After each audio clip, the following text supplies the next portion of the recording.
বৃষ্টির মধ্যে চাউলখোলা পেরিয়ে তো সোজা মন্দারমণি পৌঁছেই গেলাম, কিন্তু তখনও জানতাম না এই মন্দারমণি ট্রিপটাই শেষ পর্যন্ত পুরো ট্রাভেল প্ল্যানটাই বদলে দেবে।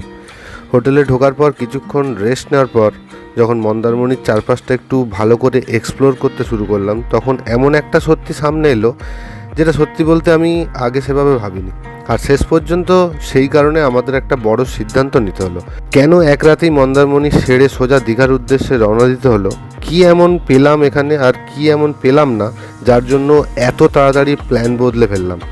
আজকের এই দ্বিতীয় পর্ব শেষ পর্যন্ত দেখলে পুরো ব্যাপারটাই আপনারা নিজেরাই বুঝতে পারবেন। গত পর্বে আপনারা দেখেছেন কিভাবে উলবেড়িয়া থেকে ছাতা হাতে লোকাল ট্রেন ধরে আমি মন্দারমণির উদ্দেশ্যে রওনা দিয়েছিলাম। বাইরে মুষলধারে বৃষ্টি, তার মধ্যে ট্রেন জার্নি, বাস জার্নি, তারপর মন্দারমণি পৌঁছানো, সব মিলিয়ে এক আলাদা অভিজ্ঞতা হয়েছিল। কিন্তু এই ট্রাভেল জার্নি শুধু সেখানে পৌঁছেই শেষ হয় না। আসল অভিজ্ঞতা শুরু হয় যখন আপনি সেখানে গিয়ে থাকতে শুরু করেন, খাওয়া দাওয়া করেন, চারপাশটা ঘুরে দেখেন এবং বুঝতে পারেন জায়গাটা আসলে আপনার জন্য কতটা সুইটেবল। আর আজকের ভিডিওতে সেটাই দেখাবো, কোথায় থাকলাম, কত খরচ হলো, কি খেলাম, মন্দারমণির কাছ থেকে কী ভালো লাগলো, আর অবশেষে মন্দারমণি থেকে সোজা দীঘার দিকে চলে যাওয়ার সিদ্ধান্ত কেনই বা নিলাম। তাই ভিডিওটি একটু স্কিপ না করে শেষ পর্যন্ত দেখতে থাকুন, কারণ শেষের সিদ্ধান্তটাই কিন্তু এই পুরো সিরিজের সবচেয়ে গুরুত্বপূর্ণ অংশ। এই হচ্ছে হোটেল, আর এই ওদের সামনে একদম রিসেপশন, মানে এই দিক থেকে আমরা ঢুকেছি, আর এই হচ্ছে রিসেপশন, এই হচ্ছে hotel, first floor second floor আছে, আর এই দিকটা হচ্ছে বিচ। হোটেল থেকে বিচ দেখতে পাওয়া যাবে, আর আমাদের রুমটা কোথায় দিচ্ছে সেটা একটু দেখানোর আছে।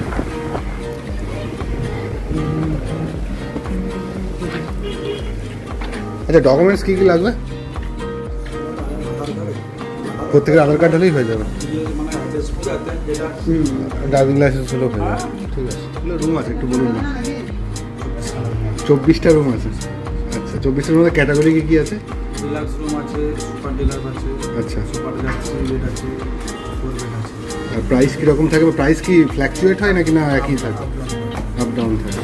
আচ্ছা, মানে এমএপি প্ল্যানও হয়? ধরুন ইপি প্ল্যান যেমন হয়, সিপি প্ল্যান হয়, এমএপি প্ল্যানও হয়। আচ্ছা, সব ধরনের ব্যবস্থায় আছে। ঠিক আছে, থ্যাংক ইউ।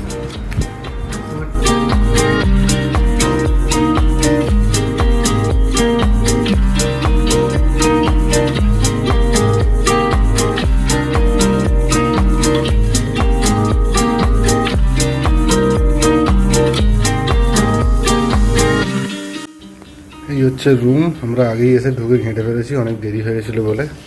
এদিক থেকে দেখাই, এই জায়গায় একটা মিনি ফ্রিজ আছে, এখানে চা কেটল সব কিছু দেওয়া আছে, টিভি, ফ্রিজ, এখানে একটা ওয়ার্ড্রপ, আর এই হচ্ছে একটা কিং সাইজ বেড,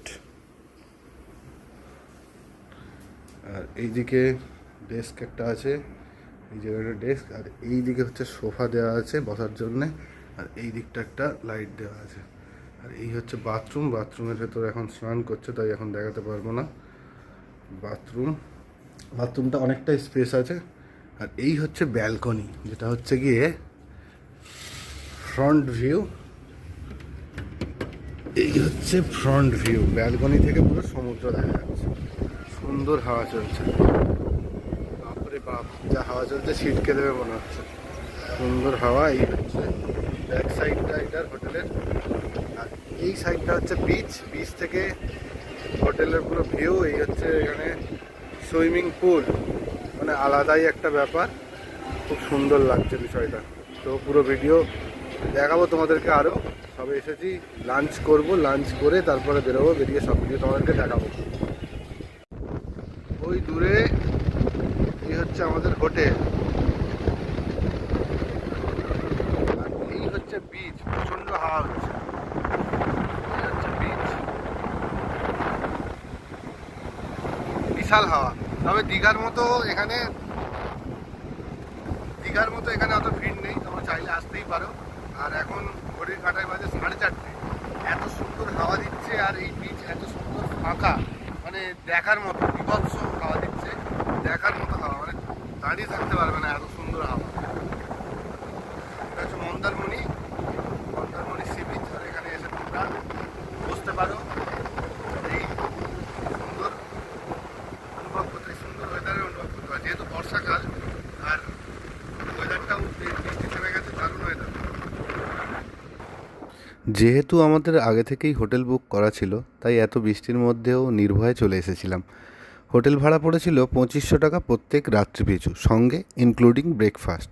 আর হোটেলের রুমে ঢোকার পর ব্যালকনি থেকে এই সি ভিউ আমায় পুরো মুগ্ধ করে দিয়েছিল। ব্যালকনিতে অনেকক্ষণ বসেই পড়েছিলাম, সমুদ্র দেখতে দেখতে কোথায় একটা যেন হারিয়ে গিয়েছিলাম।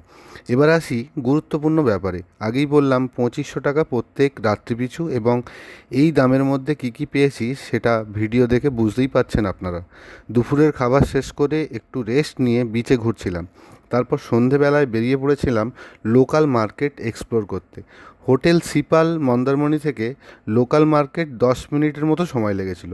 টোটো করে 150 টাকা যাওয়া এবং 150 টাকা আসার ভাড়া দিয়ে মার্কেট দেখতে চলে গিয়েছিলাম। সেখানে গিয়ে টুকটাক কেনাকাটা করে আবার হোটেলে ফিরে এসেছিলাম।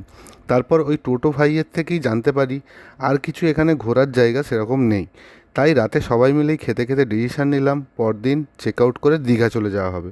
পরদিন সকালে এদের রেস্টুরেন্ট গিয়ে ব্রেকফাস্ট করলাম। ব্রেকফাস্টে ছিল ব্রেড উইথ বাটার, লুচি, ঘুগনি, আলু পরোটা এবং সেদ্ধ ডিম, কফি অথবা চা। তারপর ব্যাগ গুছিয়ে সেই সাদ্দাম ভাইয়ের টোটো করে বেরিয়ে পড়লাম।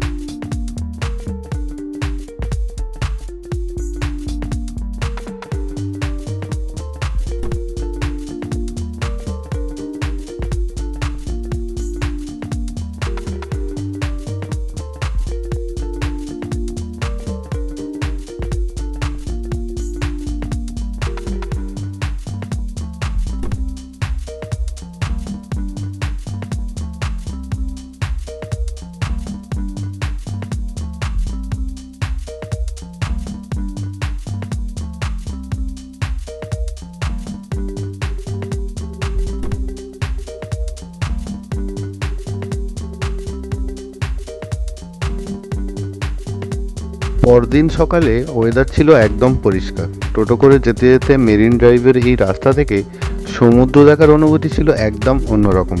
আপনারাও একবার হলেও এই রাস্তা থেকে যাবেন, মন ভালো হয়ে যাবে এবং সমুদ্রের ঢেউ পাড়ে এসে আছড়ে পড়া দেখতে দেখতে হারিয়ে যাবেন অন্য জগতে, কথা দিলাম। দীঘাতে আগের দিন রাতে হোটেল বুক করে নেওয়া হয়েছিল। হোটেলের নাম ছিল রয়্যাল বেদান্ত। খুব ভালো হোটেল এবং এদের স্টাফ বিহেভিয়ার খুব ভালো ছিল। তার সঙ্গে এদের খাবার তুলনা হয় না। আমি বলবো এই হোটেলে থাকলে অবশ্যই এদের খাবার ট্রাই করবেন। হোটেলে ঢুকেই রেডি হয়ে বেরিয়ে পড়েছিলাম উদয়পুর সি বিচ এক্সপ্লোর করতে।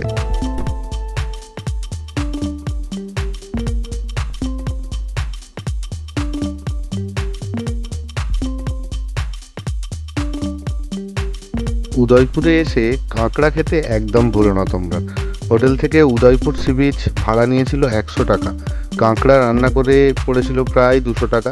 তারপর একটু হাঁটতে হাঁটতে চারপাশটা এক্সপ্লোর করতে মন্দ লাগেনি।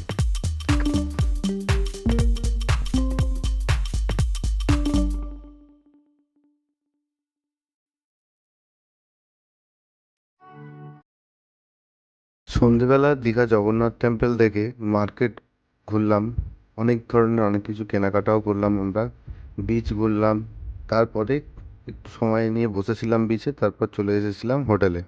যেহেতু পরের দিন চেক আউট করে বাড়ি ফিরতে হতো, তাই আর বেশি রাত না করে চলে এসেছিলাম।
যেহেতু আমাদের পরের দিন চেক আউট করে বাড়ি ফিরতে হতো, তাই আর বেশি রাত না করে চলে এসেছিলাম হোটেলে। আগেই বলেছি হোটেল রয়্যাল বেদান্তের খাবার অসাধারণ ছিল। আমাদের রাতের খাবারে ছিল রাইস, আলু ভাজা, আলু পোস্ত, পনির মটর, চিকেন কষা, স্যালাড। এদের খাবার খেয়ে সত্যি মনে তৃপ্তি পেয়েছিলাম। পুরো জার্নিটা যারা আমার সঙ্গে থেকেছেন সবাইকে সত্যিই অনেক ধন্যবাদ। ভিডিও ভালো লাগলে একটি লাইক করে দেবেন। আপনার পরিচিত এমন কেউ যদি মন্দারমণি বা দীঘা যাওয়ার প্ল্যান করে থাকেন তার সঙ্গে ভিডিওটি শেয়ার করতে পারেন। আবার দেখা হচ্ছে নতুন ট্রাভেল ব্লগে। সকলে ভালো থাকবেন।